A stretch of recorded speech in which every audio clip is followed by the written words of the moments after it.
की कहानी है 1956 में बनी हिंदी फीचर फिल्म जागते रहो की कहानी। ये पिक्चर को इंटरनेशनल फिल्म फेस्टिवल में क्रिस्टल ग्लोब अवार्ड मिला था।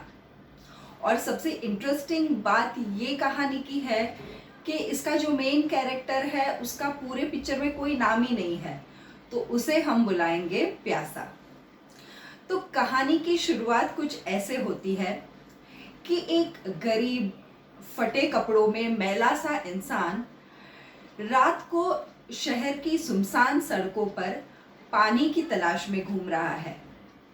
अब देखिए, उसे पानी तो कहीं मिलता नहीं, पर वहां पर घूमते हुए पुलिस से उसकी मुलाकात हो जाती है और पुलिस उसे डंडे से 2-3 लगा देता है, क्योंकि पुलिस को लगता है कि ये चोर है और रात को ऐसे ही सड़कों पर घूम रहा है। दूसरी तरफ ये इंसान पानी की तलाश में यहाँ वहाँ घूम रहा है, ये प्यासा, और उसकी मुलाकात होती है एक अय्याशी शराब के नशे में धुत इंसान से, जो मस्त मौला होकर गाना गा रहा है। अब उस शराबी की जेब से उसका पैसों का भरा हुआ बटुआ गिर जाता है। प्यासा उस बटुए को देखता है और उस शराबी को उसका बटुआ वापस दे देता है। अब शराबी खुश होकर उसे कुछ पैसे भी दे देता है और वहीं पर उस शराबी का ड्राइवर उसे वापस लेने आता है। तो ड्राइवर देखता है कि प्यासे के हाथ में कुछ पैसे हैं। ड्राइवर को ये गलतफहमी होती है कि शायद प्यासे ने उस शराबी आदमी से ये पैसे ऐंठ कर कुछ लिए होंगे। तो वो ड्राइवर प्यासे को एक थप्पड़ लगा देता है और उसके हाथ से पैसे वापस छीन लेता है। अब देखिए, प्यासा पानी की तलाश में ना अभी भी यहाँ वहाँ घूम रहा है, उसे पानी नहीं मिला। तो एक बिल्डिंग के वहां पर वो देखता है कि गेट के अंदर की तरफ एक कुत्ता प्लेट में से पानी पी रहा होता है, और कुत्ता जहां पानी पी रहा होता है उसी के ऊपर एक पानी का नल है। अब पानी का नल देखकर प्यासा बहुत खुश हो जाता है और चुपके से गेट में एक छोटी सी जगह होती है, उससे घुसकर गेट के अंदर चला जाता है और वहां पर नल खोलकर बस पानी पीने ही वाला होता है कि वॉचमैन उसे देख लेता है। अब जब वॉचमैन उसे देखता है तो वॉचमैन को लगता है कि ये चोर है और ये गेट के अंदर घुसा है। तो वॉचमैन जोर जोर से चोर चोर चिल्लाना शुरू कर देता है। अब उस प्यासे को गेट से बाहर भागना चाहिए था, पर उसकी जगह वो हड़बड़ी में गेट के अंदर ही सोसाइटी में घुस जाता है। अब ये सोसाइटी बहुत बड़ी है, वहां पर बहुत सारे लोग रहते हैं जो रात को सो रहे होते हैं, लेकिन वॉचमैन का हल्ला गुल्ला सुनकर, चोर चोर ये सुनकर सारे लोग उठ जाते हैं और सभी ग्रुप बनाकर नीचे उतर आते हैं और देखते हैं कि ये चोर कहाँ गया है। लोगों की टोली बनाकर लोगों ने जैसे मिशन कर लिया हो कि आज तो इस चोर को पकड़ कर ही रहेंगे। ऐसे लोग ग्रुप बना बनाकर यहाँ वहाँ भागकर उस चोर को ढूंढने में लग जाते हैं। अब लोगों की ऐसी टोली को देखकर प्यासा घबराहट में एक घर का दरवाजा खुला होता है, उसमें घुस जाता है और जैसे ही वो अंदर घुसता है तो देखता है कि वहां एक लड़की अपने प्रेमी से चुप चुप के मिल रही है और इतनी सारी भीड़ की आवाज आते ही वो लड़की अपने प्रेमी से कहती है कि तुम यहाँ से चले जाओ। अब उस लड़की के माँ बाप दूसरे कमरे में सो रहे हैं। लड़का, उसका प्रेमी, वहां से जाना चाहता है लेकिन वो जा नहीं पाता क्योंकि बाहर लोगों की बहुत ज्यादा भीड़ है। ये सब झमेले में लड़की अचानक से उस प्यासे को देख लेती है और जैसे ही उस प्यासे को देखती है उसे लगता है कि यही चोर है और लड़की उसे देखकर चक्कर खा के बेहोश हो जाती है। अब लड़की जैसे ही बेहोश हो जाती है तो उसके माँ बाप जोर जोर से चिल्लाने लगते हैं और बाहर जो भीड़ थी वो उसके घर के अंदर आ जाते हैं। अब जब यहाँ पर सब लोग मिलकर उस लड़की को होश में लाना चाहते हैं, तब वो लड़की का प्रेमी और प्यासा ये दोनों साथ में पलंग के नीचे छुप चुके हैं। उस बेहोश लड़की के माँ बाप की चीखें सुन लोग उस कमरे में टोली में घुस आते हैं। जब लड़की को होश आता है तब सब उससे पूछते हैं कि क्या हुआ, तो वो लड़की कुछ भी बता नहीं पाती। दूसरी तरफ वो प्यासा और वो प्रेमी दोनों ये हड़बड़ी में टोली के साथ मिल जाते हैं। अब ये तो सबको पता ही है, ये तय है कि इसी कमरे में कहीं चोर है। सभी लोगों की तलाशी ली जाती है पर प्यासा प्रेमी का नाम लेकर बच जाता है। प्यासा वहां से जैसे तैसे करके बच निकलता है, लेकिन वापस कुछ लोग उसे पकड़ने दौड़ते हैं। इस समय और एक खुले कमरे में वो घुस जाता है। वहां एक जुगारी पति उसकी सोई पत्नी के गहने चुराने के लिए भाग रहा होता है। प्यासा उस पलंग के पीछे छुप जाता है और वो उस औरत के पैर में गुदगुली करके उसे जगाता है। वो उस औरत को बताना चाहता है कि तुम्हारा पति तुम्हारे गहने चुरा रहा है। तो वो गुदगुली कर उसकी पत्नी को जैसे तैसे करके उठा लेता है और जुआरी के पति प्यासे को देख चिल्लाने लगता है। प्यासा फिर वहां से भाग जाता है।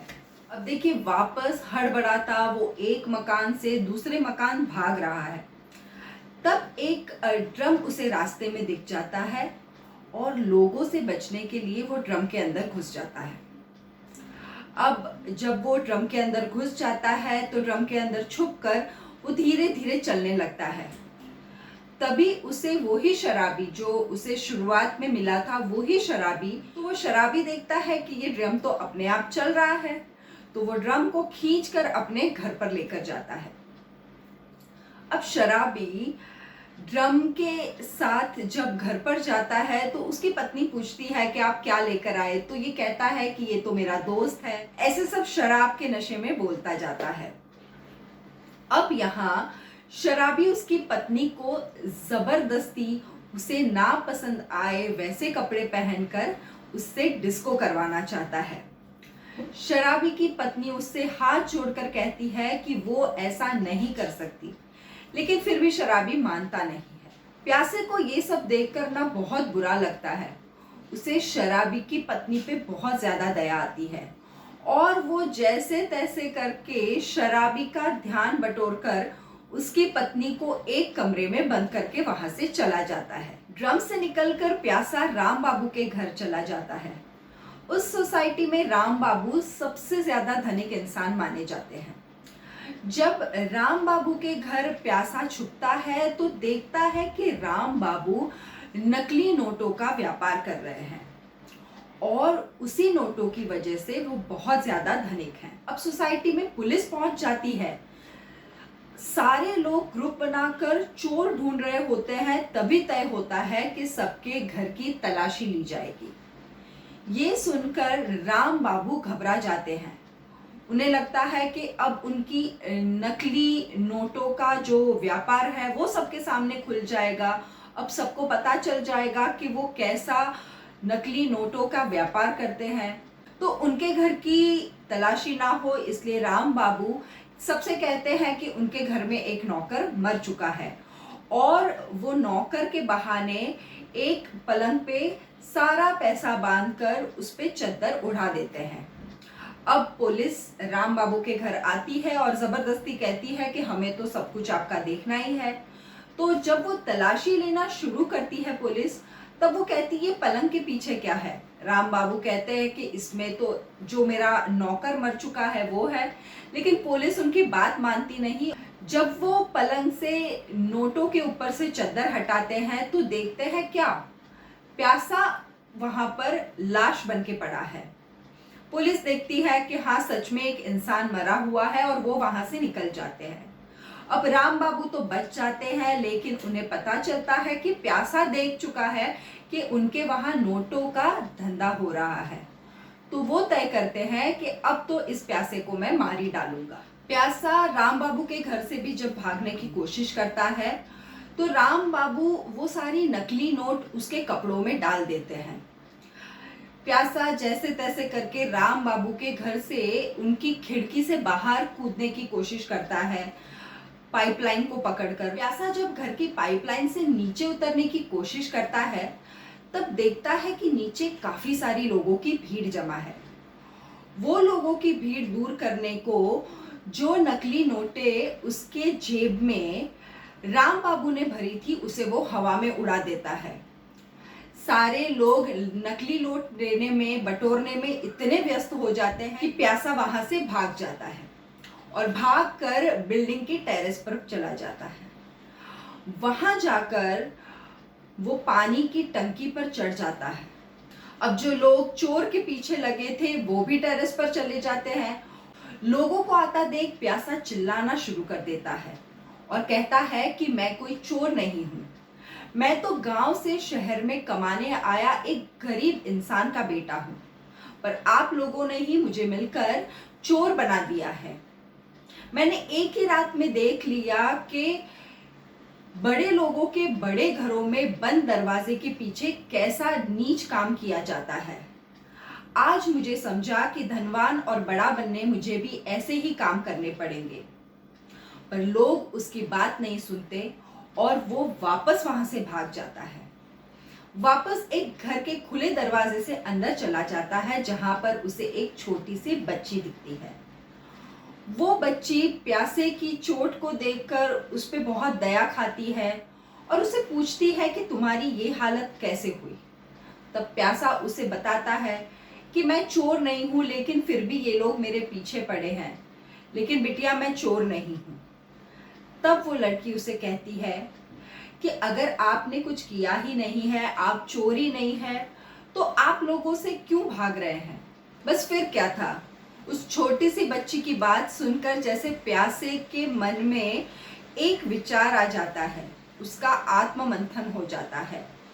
वो उस घर से बाहर निकलता है और सब लोग पुलिस के बीच से निकलता है, पर उसे कोई कुछ नहीं करता, ना ही उसे कोई कुछ पकड़ता है। तब उसे ये बात समझ में आती है कि जब उसने कुछ किया ही नहीं तो वो सबसे क्यों भाग रहा था। वहीं उसे मंदिर की किसी की सुरीली आवाज सुनाई देती है और प्यासा उस मंदिर के पास जाता है। तब देखता है कि एक लड़की भगवान का भजन गा रही है। उसके हाथ में मटका देखकर प्यासा उससे पानी मांगता है और लड़की उसे पानी पिलाती है।